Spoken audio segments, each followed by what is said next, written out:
Bank account में कितना पैसा रखने की है छूट। डिजिटल बैंकिंग के साथ बैंक अकाउंट में पैसे रखने का चलन भी तेजी से बढ़ा है। आज देश में करीब 80% लोगों के पास बैंक अकाउंट है। ऐसे में आपको बैंक में पैसे जमा करने के नियमों की जानकारी होनी चाहिए।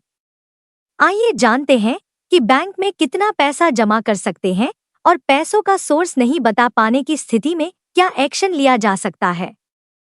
एक वक्त था जब लोग पारंपरिक बैंकिंग पर हद से ज्यादा निर्भर रहते थे। जब भी आधिकारिक छुट्टियों या फिर हड़ताल के चलते बैंक लगातार कई दिनों तक बंद रहने का ऐलान होता, तो पैसे निकालने के लिए बैंकों में लोगों की लंबी कतार लग जाती। लोग घंटों बाहर लाइन लगाकर खड़े रहते। लेकिन डिजिटल बैंकिंग का चलन बढ़ने के साथ लोगों की पारंपरिक निर्भरता कम हो गई है। एक रिपोर्ट के मुताबिक देश में करीब 80% से अधिक लोग बालिग बैंकिंग सिस्टम से जुड़े हैं। इससे हर कोई बैंक में पैसे भी रखने लगा है, क्योंकि उन पर लोगों का भरोसा होता है। सरकार के लिए भी जनता तक सुविधाएं पहुंचाना आसान हो गया है। बैंक अकाउंट में न सिर्फ आपका पैसा सुरक्षित रहता है, बल्कि आपको ब्याज भी मिलता है। कई बार लोग अपनी लाखों की बचत सेविंग अकाउंट में डाल देते हैं। ऐसे में आपको पता होना चाहिए कि आप सेविंग अकाउंट में कितना पैसा रख सकते हैं, ताकि आप इनकम टैक्स डिपार्टमेंट के रडार पर न आएं। सेविंग अकाउंट की लिमिट। सेविंग अकाउंट में पैसे रखने की कोई लिमिट नहीं है। आप चाहे जितना मर्जी पैसा इसमें जमा कर सकते हैं। लेकिन अगर आपको अकाउंट में जमा रकम इनकम टैक्स के दायरे में आती है, तो आपको उसकी आधिकारिक जानकारी देनी होगी। साथ ही कमाई का स्रोत भी बताना पड़ेगा।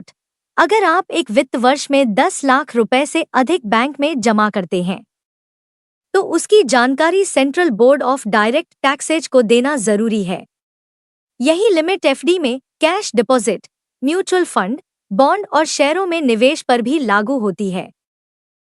पैसों का सोर्स नहीं बताया तो अगर आपने खातों में 10 लाख रुपए से अधिक जमा किया, तो इनकम टैक्स डिपार्टमेंट उसका सोर्स पूछ सकता है। अगर वह आपके जवाब से संतुष्ट हुआ, तो जांच भी कर सकता है। अगर जांच में आप पकड़े गए, तो भारी जुर्माना लग सकता है। इनकम टैक्स डिपार्टमेंट जमा रकम पर 60% टैक्स, 25% सरचार्ज और 4% सेस लगा सकता है। सेविंग अकाउंट में पैसे रखना सही है, बचत खाते में मोटी रकम रखने का कोई मतलब नहीं। आप इस पैसे को शेयर बाजार या फिर म्यूचुअल फंड में निवेश कर सकते हैं, जिसमें आपको अच्छा रिटर्न मिल सकता है। अगर आप जोखिम नहीं उठाना चाहते या फिर बैंक में ही पैसे रखना चाहते हैं, तो फिक्स्ड डिपॉजिट करा सकते हैं। इसमें आपका भी सुरक्षित रहेगा और उस पर अच्छा रिटर्न भी मिल जाएगा। बैंक ग्राहकों के लिए उनका बैंक अकाउंट वो सुरक्षित ठिकाना है, जहां उनकी रकम सुरक्षित रहती है, साथ ही उस रकम पर उन्हें ब्याज का भी फायदा मिलता है। इसके अलावा आपको किसी सरकारी योजना का लाभ लेना हो, बैंक एफडी या किसी अन्य स्कीम में निवेश करना हो या फिर यूपीआई ट्रांजैक्शन करना हो, कोई भी काम बैंक अकाउंट के बिना नहीं हो सकता। भारत में एक व्यक्ति एक साथ कई बैंक अकाउंट भी चला सकता है। इसको लेकर कोई नियम नहीं है।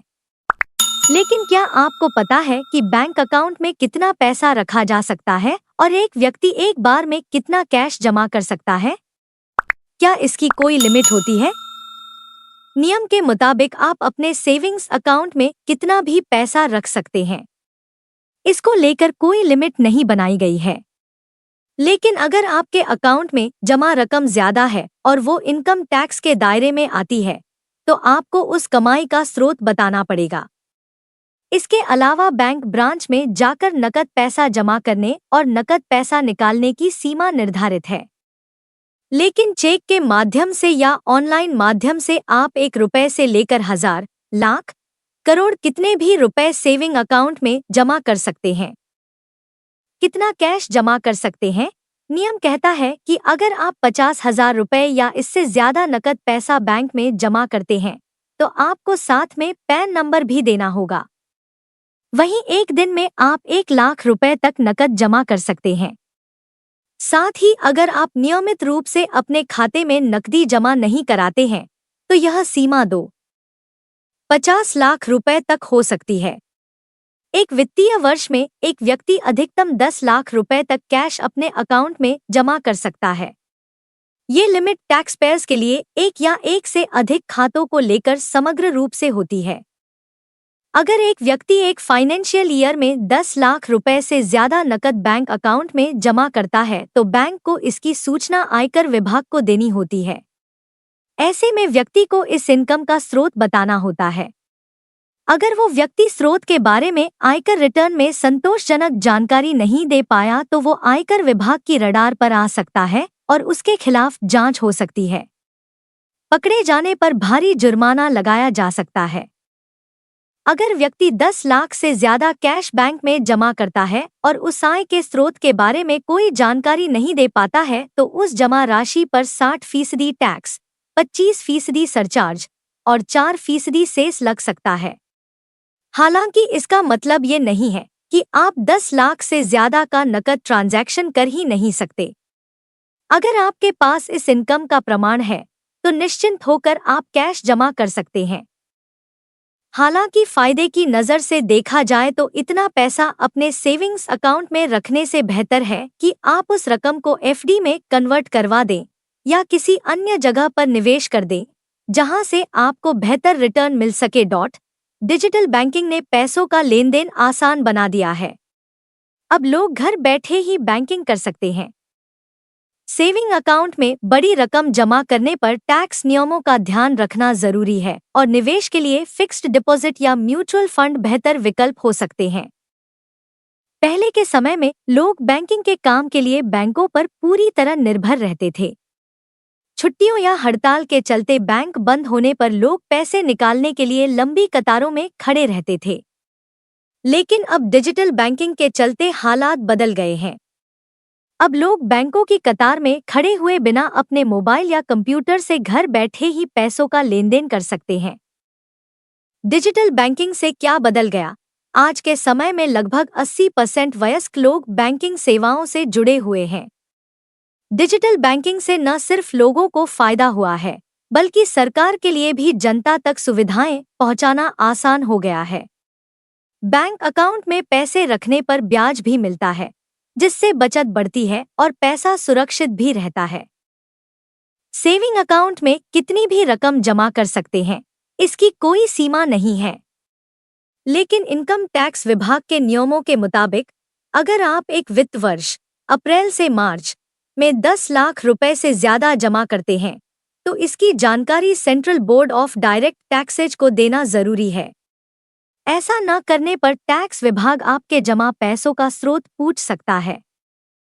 यदि आपने एक साल में 10 लाख रुपए से ज्यादा जमा किए हैं तो इनकम टैक्स विभाग को आपके पैसों का स्रोत पता होना चाहिए। अगर वे आपके दिए गए जवाब से संतुष्ट नहीं होते हैं तो वे जांच कर सकते हैं।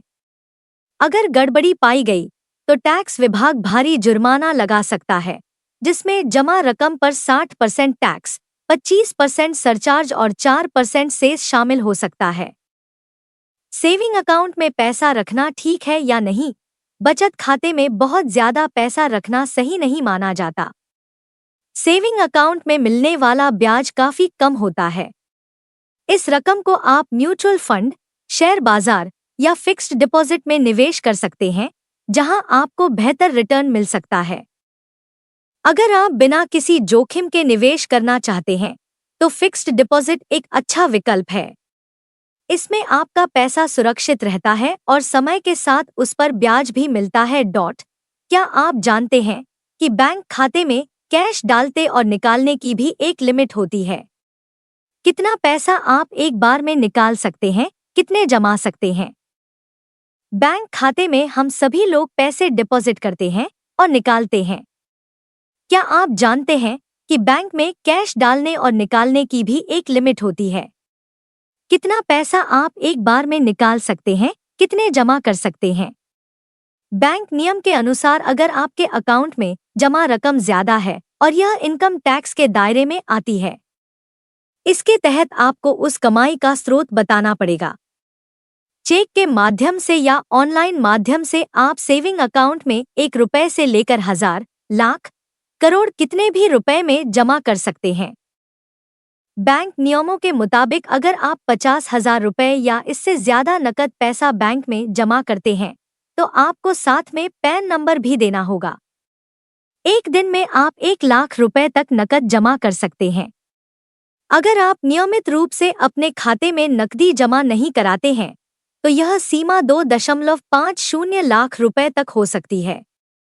एक वित्तीय वर्ष में एक व्यक्ति अधिकतम 10 लाख रुपए तक कैश अपने अकाउंट में जमा कर सकता है। टैक्स पेयर्स के लिए ये लिमिट एक या एक से अधिक खातों को लेकर समग्र रूप से लागू होती है। बैंक नियम कहता है कि आप अपने सेविंग्स अकाउंट में कितना भी पैसा रख सकते हैं। इसके लिए कोई लिमिट नहीं बनाई गई है। अगर आपके अकाउंट में जमा रकम ज्यादा है तो आप इनकम टैक्स के दायरे में आ जाएंगे। आपको उस कमाई का स्रोत बताना पड़ेगा। इसके अलावा बैंक ब्रांच में जाकर नकद पैसा जमा करने और नकद पैसा निकालने की सीमा निर्धारित है। चेक के माध्यम से या ऑनलाइन माध्यम से आप 1 रुपए से लेकर हजार, लाख, करोड़ कितने भी रुपए सेविंग अकाउंट में जमा कर सकते हैं। अगर एक व्यक्ति एक फाइनेंशियल ईयर में 10 लाख रुपए से ज्यादा नकद बैंक अकाउंट में जमा करता है तो बैंक को इसकी सूचना आयकर विभाग को देनी होती है। ऐसे में व्यक्ति को इस इनकम का स्रोत बताना होता है। व्यक्ति स्रोत अगर के बारे में आयकर रिटर्न में संतोषजनक जानकारी नहीं दे पाया तो वो आयकर विभाग की रडार पर आ सकता है और उसके खिलाफ जांच हो सकती है। पकड़े जाने पर भारी जुर्माना लगाया जा सकता है। इसके अलावा अगर व्यक्ति 10 लाख से ज्यादा कैश बैंक में जमा करता है और उस आय के स्रोत के बारे में कोई जानकारी नहीं दे पाता है तो उस जमा राशि पर 60% टैक्स, 25% सरचार्ज और 4% सेस लग सकता है। अस्वीकरण: यह सलाह सहित केवल सामान्य जानकारी प्रदान करती है। यह किसी भी तरह से राय का विकल्प नहीं है। अधिक जानकारी के लिए हमेशा किसी विशेषज्ञ से परामर्श करें। हम इस जानकारी के लिए जिम्मेदारी का दावा नहीं करते हैं।